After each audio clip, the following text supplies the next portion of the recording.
Fala, jovens! Tá tudo belo?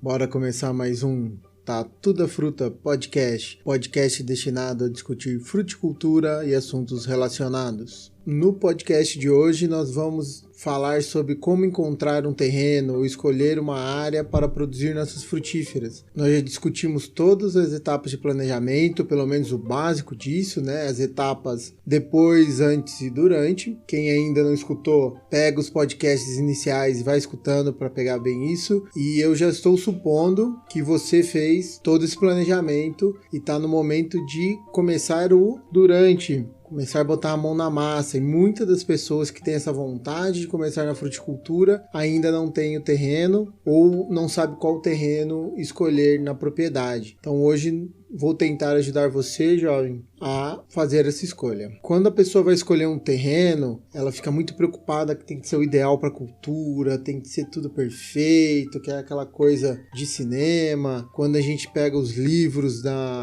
de cada cultura, né? É até engraçado, porque, lógico, né? Eles sempre vão pedir um solo profundo, permeável, com uma boa retenção de água, alta fertilidade, né? Com pH corrigido, entre 5, 6, 6,5 e muita matéria orgânica, alta reserva de nutrientes. Mas isso aí a gente só consegue com muito manejo, com muito tempo de manejo. Então seria o top. É muito mais fácil a gente, trabalhando de forma correta e com a estratégia, chegar a um solo desse do que eu encontrar. Vai ser muito difícil e aí eu tô restringindo muitas condições, né? E quando a gente vê isso, ainda a gente tá excluindo muitas das outras coisas que são importantes numa propriedade, numa área de produção de frutíferos. Talvez o solo seja uma das que a gente vai levando em consideração por último, porque com um bom acompanhamento técnico, não existe solo ruim, só existe solo mal manejado. Agronomicamente, nós temos condições de tornar vários solos produtivos, né? Várias áreas produtivas, né? O que vai mandar se é viável ou não é o econômico, que às vezes o esforço que nós vamos ter de fazer para transformar determinada área produtiva para fruta não vale a pena economicamente, melhor começar em outra área ou buscar outra. No meu ponto de vista, primeira coisa na hora de escolher um terreno dentro da propriedade, uma área dentro da propriedade ou quem for adquirir, então o conselho sempre comece pequeno e vá aumentando aos poucos. À medida que você vai pegando a manha do negócio, a gente vai aumentando. O que é importante na escolha de uma propriedade, de uma área para iniciar a produção de frutíferas? A principal coisa é clima, porque tem frutíferas que necessitam uma determinada condição ambiental para se desenvolver bem. Outras nós já conseguimos trabalhar ela de forma agronômica. Então, por exemplo, a olivicultura ela ainda necessita de frio para trabalhar. Então, se eu pegar ela numa região muito quente, eu não vou conseguir produzir. O contrário é a uva, que é uma planta também que necessita de frio, mas hoje nós temos técnicas agronômicas que viabilizam a produção dela em regiões quentes, com a total ausência de frio. Então, o conhecimento da cultura é importante, que a gente está fazendo isso no antes, né? Porque se eu errar nisso, às vezes eu estou frustrado. O segundo ponto, e muita gente coloca isso como mais importante,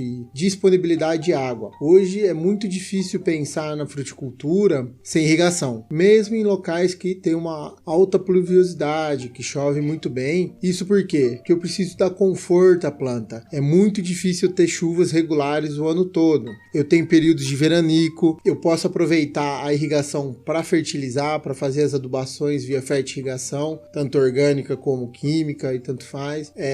Me dá mais plasticidade no manejo, porque eu posso antecipar a safra, atrasar a safra com o manejo da irrigação. E eu tendo conforto de produção, com certeza eu vou ter uma alta produtividade e alta rentabilidade. Então, irrigação é importantíssimo, mesmo em regiões que chove muito. Outro ponto que nós temos de levar em conta é o relevo da área, da propriedade que a gente quer trabalhar. Que muita gente, principalmente quem vem da cidade ou não está muito acostumado com a lida, não entende muito que trabalhar no campo, a atividade rural é trabalhosa, realmente ela demanda muito esforço, né? Por mais que eu consiga mecanizar, e aí o relevo, a declividade está muito relacionada a isso, porque em planos com mais de 15 graus de declividade fica difícil a mecanização sem intervenção. Posso, num terreno com uma declividade maior que essa, mecanizar? Posso, mas aí eu tenho que trabalhar com terraceamento, trabalhar com patamares. Então aí vai ter um trabalho prévio de modificar o relevo para permitir a mecanização. E são práticas muito usuais, né, em regiões montanhosas e que tornam áreas que a gente não trabalharia em áreas produtivas e que se pagam muito rápido, né? Coisa em relação ao relevo é que eu sempre planto em nível, eu sempre priorizo a conservação do solo. O solo é a base do ambiente, tá? Se eu não tiver um solo protegido, um solo conservado, eu não consigo produzir de forma sustentável. A posição do terreno, principalmente em relação à insolação, ela é bem questionada e muito discutida, né? Porque o que nós queremos normalmente é um plantio alinhado no norte-sul, porque eu vou ter insolação por igual dos dois lados da planta. Plantas principalmente um pouco mais espaçadas, na hora que o sol nasce no sentido leste-oeste, ela de manhã tem insolação do lado e à tarde do outro. Então, muitas pessoas preferem isso. O pessoal da uva, por exemplo, diz que dá uma melhor qualidade e, de fato, quanto mais sol a planta receber, mais luz ela receber, melhor. Só que, de novo, tomar cuidado com a questão da conservação do solo, conservação do ambiente. Então, ela é a que manda. Se por coincidência casar nisso, perfeito. Se não conseguir botar nesse sentido, paciência, a gente vai conseguir produzir, vai conseguir ter qualidade e a gente vai adaptar o manejo para melhorar essas condições. Outra questão em relação à posição do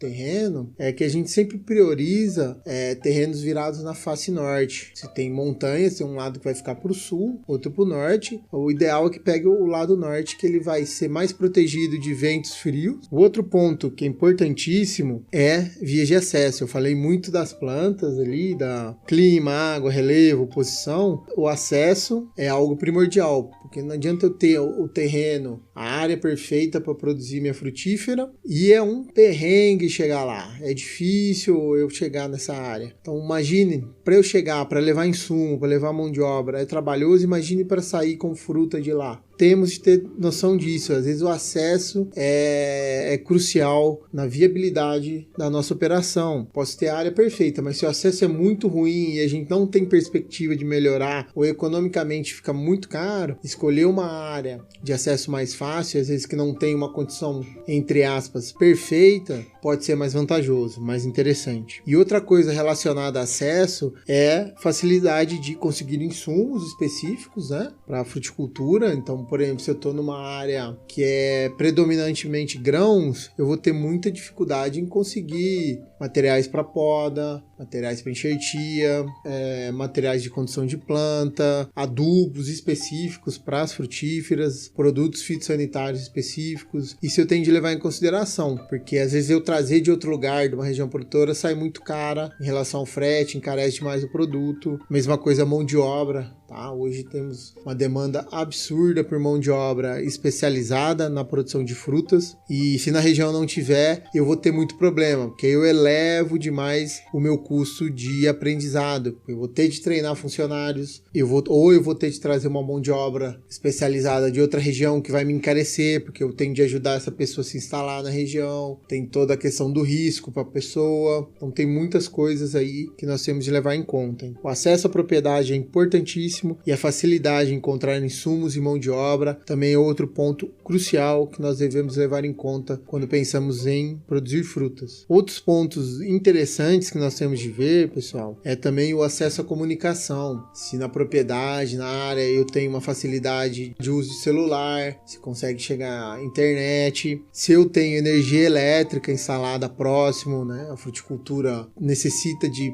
câmeras frias, de maquinários, principalmente no pós-colheita, que demandam energia elétrica. A própria irrigação por energia elétrica é mais barata do que a diesel, motores a diesel. Hoje, lógico, a energia solar está com linhas de crédito muito vantajosas, se paga muito rápido o investimento em painéis solares, mas às vezes no meu projeto inicial ainda eu não consigo contemplar. Então, se eu já tenho um terreno, se eu vou adquirir uma propriedade com acesso à energia elétrica, é um ponto muito interessante. E, lógico, comunicação, né?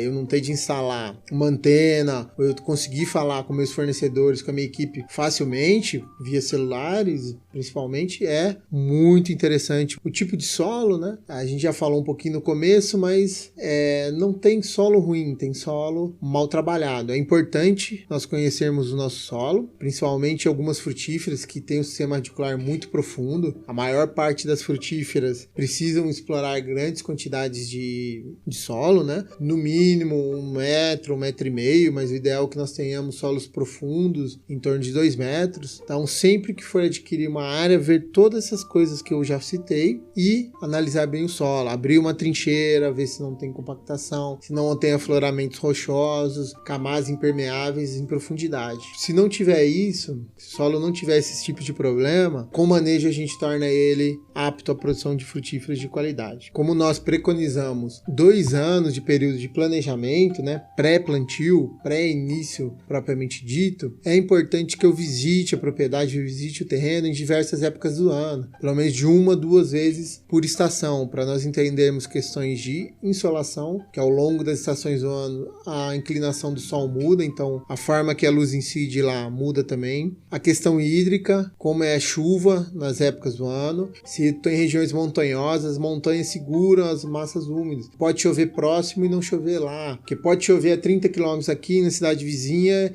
na minha propriedade não chover. Como eu citei montanhas, pode chover de um lado da montanha e do outro não. Então eu tenho de entender isso ao longo do ano, das estações. Se não conseguir visitar várias vezes, pelo menos na época seca e na época chuvosa, é importantíssimo fazer essa visita, porque aí você entende o regime hídrico, vê como os acessos ficam. Normalmente no outono e inverno as prefeituras, as comunidades dão aquela consertada na estrada, então fica tudo boa. Quando começa a chover, o trem desanda, tem que tomar cuidado. As fontes de água, é importantíssimo eu estar fazendo análise delas na época chuvosa e na época seca, porque a característica da água muda. Normalmente na época chuvosa ela pode conter mais matéria orgânica, mais terra, porque se eu tiver problema de conservação acima da minha captação, pode vir terra. Na época seca ela costuma vir mais limpa, e conversar com vizinhos, tá olhando tudo ao redor. Fechou, jovem? Então é isso que nós íamos discutir hoje. Semana que vem vamos continuar falando um pouco do preparo da área, do terreno, para iniciar a fruticultura de uma forma bem consciente e que vamos obter sucesso no futuro.